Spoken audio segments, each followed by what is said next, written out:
Legal matters are rarely straightforward and conflicts can and do occur. In the event they do arise, it's fundamental that the conflict is managed properly. Host Julian Morrow chats with Alex Haslam, insurance, construction and commercial litigation specialist at Gilchrist Connell, about the circumstances in which a conflict can arise, the steps you can take to avoid these, and what can be done if faced with a conflict situation. Welcome to Risk On Air. I'm Julian Morrow, and today our subject is conflicts of interest.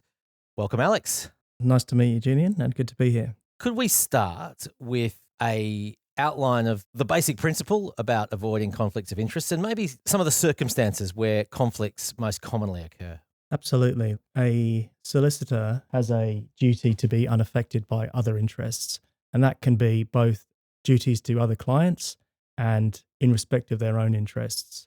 Now, a conflict of interest is an inherent risk in any legal practice. Circumstances that conflicts can often arise are outlined quite clearly in the solicitor's rules, but there are some others as well. A solicitor borrowing money from a client, that's not allowed, within the exception of certain circumstances. Acting for more than one client in respect of a transaction, acting in litigation where you've got more than one client and their interest might be opposed, and other than borrowing money, acting where there are interests that you have that are contrary to those of your client. These things often arise in practice because we don't just act for one person. One of the, I think, most common areas that you've just described is acting for more than one person in a transaction or dispute. It's very important to be really clear on who the client is and to be aware of when potential conflicts might arise. Could you talk to us a little bit more about those situations and how a solicitor should work through the conflict challenges in practice? Yeah, absolutely. I'd say there were three real circumstances where this can arise. Acting for more than one client on a transaction is quite a clear one. And this often arises when you are acting on a conveyance. It's less common these days, but it certainly was quite common not so long ago for a solicitor to act on both sides of a conveyancing transaction, that is for both the vendor and the purchaser. This happens or happened quite frequently in rural areas where there were not too many solicitors around. So if there was one solicitor in town, you'd have to go to that person. In those circumstances, you have usually a potential conflict. It's not an actual conflict because the interests of the parties, being the vendor and the purchaser, often don't conflict as such. The vendor wants to sell the property, purchaser wants to buy it, the price has already been arranged, the terms are usually quite standard. What you need to do in those circumstances is realize that there's a potential that the interest might not be aligned insofar as the vendor wants to sell it quickly, the purchaser wants to delay, those sort of things. But if at the beginning you get the informed consent of both parties to act, you can continue to act. But at the outset, you need to identify that there is a potential conflict and go to both of the clients to get their approval for you to continue to act. And precisely what you need to do to get that informed consent is something we might come back to. In that situation, it might be relatively straightforward, but it can get quite tricky. Yes, it can absolutely get tricky, but it is something that can change from circumstance to circumstance. In the circumstance of a vendor and purchaser, it can be quite easy. You can say, I'm going to be acting for the other party. Are you happy for me to do that? It's probably still prudent in those circumstances to suggest that they get independent legal advice if they consider that their interests are at risk. You can't advise on those risks because, again, you're potentially in a conflict, but it would be quite simple in those circumstances. Another circumstance where you can be in conflict is where you're in possession of confidential information. It usually happens when you're acting for a client as against a former client. And you have, because you've acted for the former client in your possession, some confidential information about the former client. That's where the conflict of duties really stand, is you have a duty of confidentiality to your former client. You have a duty of loyalty to your current client. Now, a solicitor acting for a client has an obligation to disclose to them any information in their possession that might be useful to the client's interest. Now, in these circumstances, if you have something that relates to the former client, and you would normally have such information about a former client because you've acted for them previously, and there'd be information that you would have as a solicitor that would be privileged or confidential to that client that's not in the public domain, then you have an obligation to inform your current client of that information to the extent it's helpful for them. But at the same time, you have an obligation of confidentiality to the former client to not disclose that information at all. So, in those circumstances, you can continue to act for the current client, again, if you get informed consent from the former client. But how it works is you can only continue to act if the former client, one, gives you informed consent for you acting, and also gives you consent to disclose that information to the current client.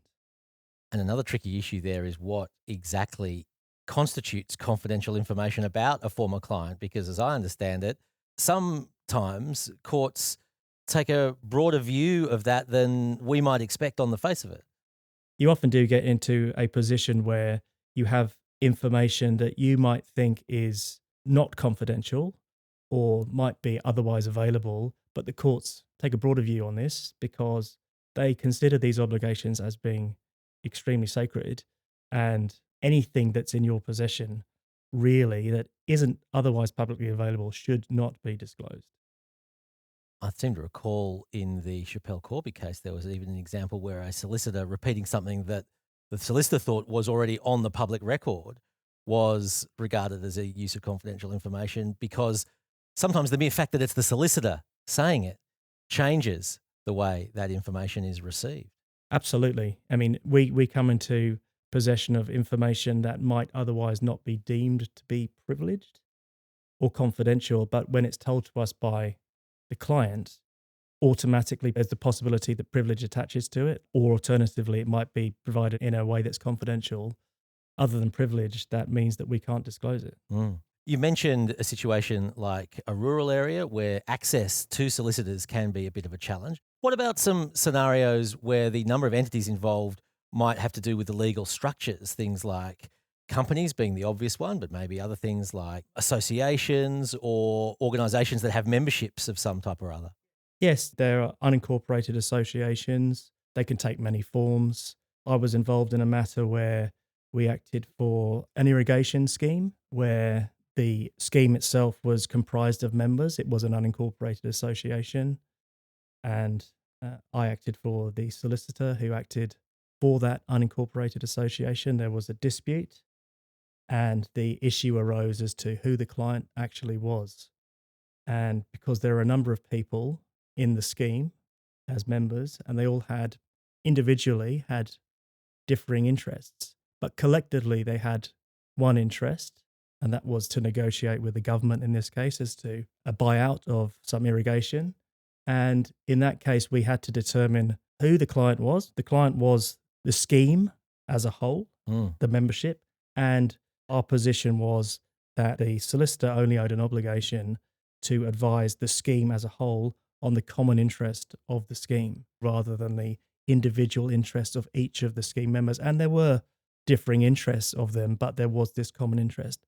And the allegation was that the solicitor owed obligations to each of the members to advise on their individual rights. Now, the matter was never determined, it resolved, but we thought that, as a solicitor who's acting in a common interest, you can't also advise on an individual interest because the two of them might conflict. What about a situation where there's a company and you're dealing with the managing director and there might be a divergence between the interests of the individual who might be your long-standing professional associate and the entity that they are the controlling mind of? Absolutely. And this is quite common where the differences between the interests of the company and the directors diverge. Obviously, a company is a entity. The directors are the personification of that company, but they do have differing interests.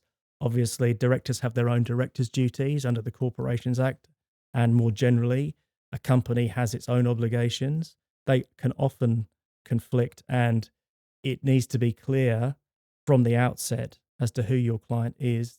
Usually that's done by discussion at the retainer stage, right at the beginning of a matter.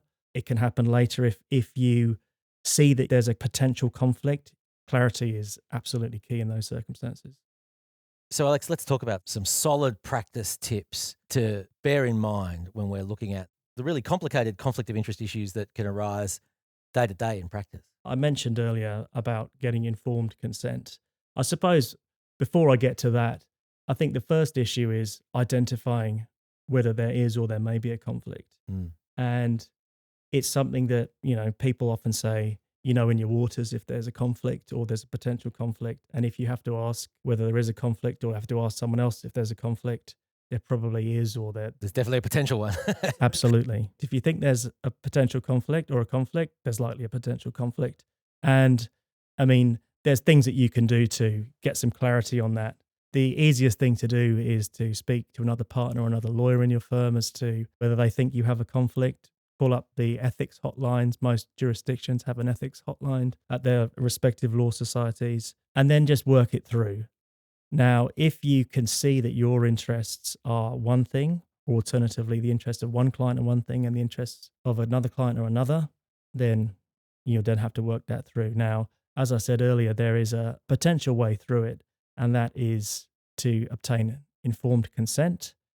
Now, that can work where, as I said before, you are acting on two sides of a particular transaction, or if you come into possession of confidential information. The other circumstance it can arise in is where you actually have a conflict where, on a particular matter, where you're acting for at one client, the duties that you owe to that client and the duty you owe to another client actually come into conflict. It's quite obvious. This can happen in litigation often, and the situation will arise where you have to make a decision where you have one client who wants to sue another or potentially wants to cross-claim against another. What do you do then? You can get informed consent in that situation, but often it's very difficult. Now, as I said before, informed consent can vary from situation to situation. And it's not going to be a cure-all, is it? Because there are cases where sometimes the court just say, in fact, this conflict was such that you simply couldn't act, and no level of informed consent was actually going to be enough. That's right. So informed consent comes in varying levels, but as you say, it can get very difficult. Now, in all situations, you would go and say to your client, you need to get some independent legal advice on this. I can't advise you on this conflict, and therefore as to whether or not to give informed consent. If they come back and say, yep, happy for you to act, as you say, there are situations where that just isn't enough. There has been a recent decision of the New South Wales Court of Appeal, Atanaskevich, Hartnell and Berkatu. It was a reasonably well publicised matter, so a lot of people will know about this already, but a Sydney law firm, one of its employed solicitors, unfortunately, was involved in a fraud. There are a number of frauds, but one of them involved for a client, indicating that some money held by a bank should be dispersed back to the client, albeit via the law firm's trust account. The trust account details given were, in fact, the details of the solicitor himself. The firm actually didn't have a trust account. So $7 million was transferred to the employed solicitor, who has now been jailed, who dissipated that money. So very clear case of conflict there and no possibility of informed consent, but that's not the one we're talking about, is it? No, absolutely not. So what happened was the firm, on behalf of the client who was defrauded, brought proceedings against the employed solicitor and then was asked to investigate its rights as against the bank for releasing the money without consent. And the firm indicated to the client that it wouldn't be charging for the investigations. It raised as a potential conflict its role as the employer of the fraudster. Nothing further than that. Undertook to not charge, went ahead and started the investigation, and probably rightly, because of the conflict, a new solicitor came on board, following which the law firm invoiced the client for its investigation costs. Now, there was a professional negligence case that was on foot, but at the same time, there was a cost case where the firm wanted to recover its costs. Now, I was always of the view that under the solicitor's rules, you cannot cure a conflict of interest as between your own interests and those of your clients. In the solicitor's rules for conflicts between client and client, it says you can get informed consent, but for solicitors, it's silent. So I felt there's a real possibility here that they're not going to recover costs because no informed consent. The court at first instance agreed with me, not that they knew it, but the judge said, yes, did not obtain fully informed consent. One of the reasons was, although the judge also said, yes, it's not in the rules that you can cure this by informed consent, he said that the conflict was so serious that even informed consent could not cure this, because there'd be absolutely no benefit to the client in the firm continuing to act. It was in their interest to undertake this investigation and for them to determine that the bank was at fault and not the fraudster, and therefore potentially not them. The Court of Appeal upheld the primary judge's finding, but they indicated that informed consent was a way of curing a conflict between a solicitor's own interests and those of the client, but still that this conflict was so significant that informed consent could not cure it. So 2 key takeaways there. Firstly, understanding the nature of the conflict, whether it's a conflict between the interests of 2 clients or a former client is one thing, but then the conflict between the interests of the client and the solicitor could very much impact on what's required to obtain informed consent, and remembering that there are some circumstances where even informed consent will not be enough. That's right. And this was one of them. Again, the Court of Appeal and the first instance judge said it was practically impossible to get around the conflict. What about situations, Alex, of a conflict between a duty to the court and a duty to the client? The one that springs to mind, Julian, is where a solicitor has to give evidence on behalf of their client's case. Now, it used to be the position under the solicitor's rules that in very rare circumstances, a solicitor could continue to act for their client on a litigated matter if they were a material witness in the case. That means someone who speaks to a very significant part of the case or a very important part of the case. Nowadays, it is the case that you cannot advocate for your client in a case if you are a material witness. You can continue to act where you are not the advocate. So I take that to mean if you're not standing up and as the counsel in court, and I suspect that's possibly more from a practical reason than anything else, in that otherwise you'd be examining or being cross-examined and seeking to object on your own behalf, in essence. Sounds like a lot of headspace to be dealing with. And I think that's actually the reason for the preclusion in the first place, although it's been slightly limited recently, is this very ethereal, the proper administration of justice, and that justice should not only be done, but should be seen to be done, is whether a layperson walking into court would think, well, this is extremely strange. What's going on here? Who is this solicitor actually acting for? This person is, as a witness, they need to be giving independent witness evidence, but at the same time, they have an obligation to their client. As I said before, they have a duty of loyalty to act in their client's best interest. So there's a seemingly obvious conflict between a person giving what they should be doing, which is independent witness evidence, and on the other hand, potentially advocating for their client's position. And that requirement to give independent witness evidence is a duty to the court that you have as a witness, but also as a solicitor being an officer of the court. Alex, if you've got a conflict between 2 clients or a client and a former client, and you determine that there really is a real conflict there, and let's say informed consent isn't going to be provided, how do you work out what to do then, particularly if it's 2 concurrent clients? Well, you'd have to assess whether there is any way that you can continue to assist one of those clients, because you will not be able to act for both of those clients. Is it possible that you might not be able to act for either of them? I think that's usually what happens. If in a situation where you need informed consent and you don't get it, you should probably cease acting for both clients. As I said, there might be a situation where you could potentially act partially for one of the clients where there is no conflict. But at the end of the day, what's in the client's best interest? So if the options are you cease to act and the client goes off, gets another lawyer who can act for them fully, isn't that better for them rather than you trying to work out certain areas where you could assist them, but then obviously being precluded from doing all of what they want? So the general rule of thumb is cease to act. These issues can come up in litigation, as we've discussed, but they also do come up in disciplinary areas as well, quite often. Are there any recent or outstanding cases that are really at the top of your thinking when you think about how to deal with conflicts or cautionary tales that we could convey?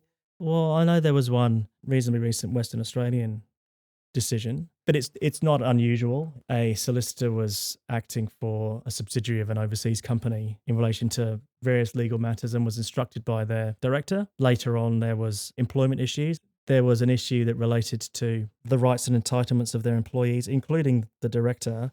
The firm acted for the director relating to those employment issues and advice on how to protect his entitlements. And the legal profession complaints committee determined that he should never have provided advice to the director in circumstances where he had full knowledge of the company's business and was acting contrary to their interests. So these litigated matters and the disciplinary matters, they usually go hand in hand. I mean, a client can sue a lawyer for breach of fiduciary duty, which is the legal cause of action for a conflict of interest, or there can be a disciplinary complaint. Often they happen both at the same time. And that particular case, I think, ended up with the practitioner being struck off. And ironically enough, the practitioner's name, I think, was Staffer, which, given the nature of the conflict, might have been another reason to see it coming. Yeah, see, absolutely, it can be that serious. There are plenty of examples of acting in conflict situations, and it can arise very readily, and sometimes you can't even see it coming, but they are extremely serious. It comes to the heart of what we do as lawyers. We owe duties of loyalty and confidentiality to our clients. We owe duties to not act contrary to their interests by putting our own interests first. We owe duties to the court. And it should really form the basis of how a legal practitioner operates. So the fact that this practitioner was struck off is not surprising to me. Alex Haslam, thanks so much for speaking with us on Risk on Air. No problem. Thanks, Julian. Thanks for listening to Risk on Air by Law Cover. Join us for the next episode on current risks in legal practice to stay up to date.